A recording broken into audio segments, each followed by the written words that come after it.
Baik, Assalamualaikum warahmatullahi wabarakatuh. Perkenalkan, nama saya Diva Rizky Fadila Maulana dengan NIM 210112642. Di sini saya akan menjelaskan materi seputar komunikasi interpersonal. Nah, komunikasi interpersonal atau yang bisa disebut juga dengan komunikasi antar pribadi atau komunikasi interpersonal merupakan komunikasi antara dua orang atau lebih secara tatap muka yang memiliki kemungkinan setiap pesertanya menangkap reaksi dari pesan yang disampaikan sang komunikator secara langsung, baik secara verbal maupun non-verbal. Contohnya dokter dengan pasien, guru dengan murid, orang tua dan anak. Nah, apa sih pentingnya komentar? Pentingnya komunikasi interpersonal yaitu komunikasi interpersonal membantu perkembangan intelektual sosial setiap manusia. Yang kedua, jati diri seorang anak terbentuk karena ada komunikasi dengan orang lain. Yang ketiga, kesehatan mental sebagian orang ditentukan dengan kualitas komunikasi atau hubungannya dengan orang lain.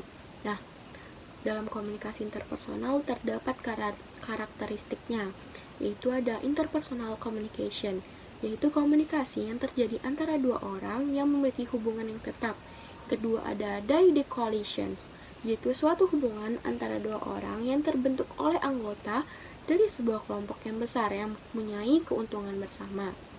Yang ketiga ada dyadic farmasi, yaitu interaksi antara dua orang adalah inti dari hubungan interpersonal, walau ada tiga orang dalam sebuah hubungan tersebut. Nah, yang keempat ada dyadic consciousness, yaitu adanya kesadaran individu yang merupakan bagian dari sebuah hubungan pasangan, tim, dan lain-lain. Nah, dalam komunikasi interpersonal juga terdapat bentuk-bentuknya, yaitu ada komunikasi tatap muka dan komunikasi media online. Contohnya dalam komunikasi media online yaitu email, mailing list, chat group, media sosial, dan lain-lain. Nah, tujuan komunikasi interpersonal yaitu ada to learn, to relate, to play, to influence, and to help.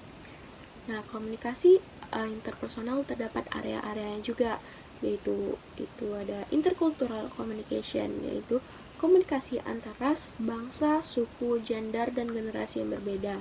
Yang kedua ada business and organizational yaitu komunikasi antara pekerja di dalam lingkungan organisasi, yaitu dalam bidang bisnis, manajemen, public relation, ilmu komputer, dan lain-lain. Yang ketiga ada social and personal relationship, yaitu komunikasi dalam sebuah hubungan yang dekat seperti teman atau percintaan, yaitu dalam bidang psikologi, sosiologi, antropologi, dan family studies. Nah, dalam komunikasi interpersonal juga terdapat elemen-elemennya, yaitu ada source receiver, encoding, decoding, message, channel, noise, context, ethics, and competence. Nah, dalam komunikasi interpersonal juga terdapat konsep diri. Nah, sebelum itu kita akan menjelaskan tentang pengertian konsep diri. Apa sih konsep diri itu? Nah, konsep diri pertama kali dikenalkan oleh Charles Hutton Cooley pada tahun 1864 sampai 1929. Lalu dikembangkan oleh George Herbert Mead pada tahun 1863 sampai 1931. Konsep diri atau self-concept adalah those physical, social, and physiological perception of ourselves that we have derived from experience and our interaction with others. Nah, self-concept atau konsep diri itu sendiri adalah cara dan sikap seseorang individu dalam memandang dirinya sendiri. Nah, konsep diri merupakan keseluruhan gambar diri yang meliputi persepsi mengenai diri, perasaan, keyakinan, dan nilai-nilai yang berhubungan dengan diri seorang individu. Nah, konsep diri terbagi menjadi 3 bentuk, yaitu ada body image, pandangan seseorang terhadap dirinya, kayak gimana sih pandangan orang terhadap aku, kayak gitu. Nah, ada ideal self, itu harapan seseorang terhadap dirinya, kayak misalnya dalam bola gitu kan, Messi, terus pendukungnya berharap dia menang, seperti itu. Nah, ada yang terakhir ada social self, yaitu pandangan orang lain terhadap dirinya. Nah, dalam konsep diri terdapat juga 3 sumber penting terbentuknya konsep diri, yaitu yang pertama ada orang tua. Nah, orang tua merupakan sumber terdekat, terkuat, dan paling utama bagi seseorang. Yang kedua ada teman sebaya. Nah, selain orang tua, seseorang individu membutuhkan teman yang sebaya dengannya atau pengakuan dari orang yang seumuran dengannya, misalnya teman sekelas gitu.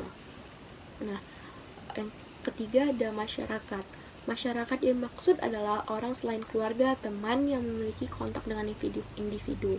Misalnya tetangga sering bercengkrama, atau misalnya ada tempat makanan yang kita sering kunjungi dan di situ kita berkontak langsung dengan satu sama lain gitu. Nah, faktor yang mempengaruhi konsep diri itu ada teori perkembangan. Konsep diri kan terus-menerus berkembang seiring berjalannya waktu dan tergantung dengan persepsi diri, juga interaksi seseorang dengan lingkungan sosialnya.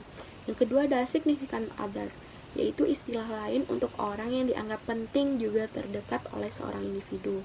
Dan yang terakhir ada self-perception, yaitu self-perception yaitu terbentuk berdasarkan pandangan seseorang dan pengalaman yang didapatkannya.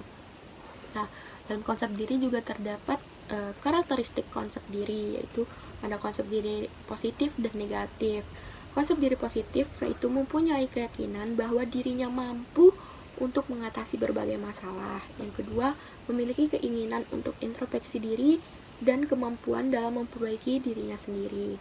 Yang ketiga, akan secara lapang menerima pendapat orang lain atau info negatif terhadap dirinya gitu loh. Yang kedua ada konsep diri negatif. Nah, konsep diri negatif itu contohnya merasa pesimis setiap kali menghadapi suatu kompetisi dengan individu lain. Yang kedua ada memiliki perasaan bahwa dirinya tidak disenangi individu lain.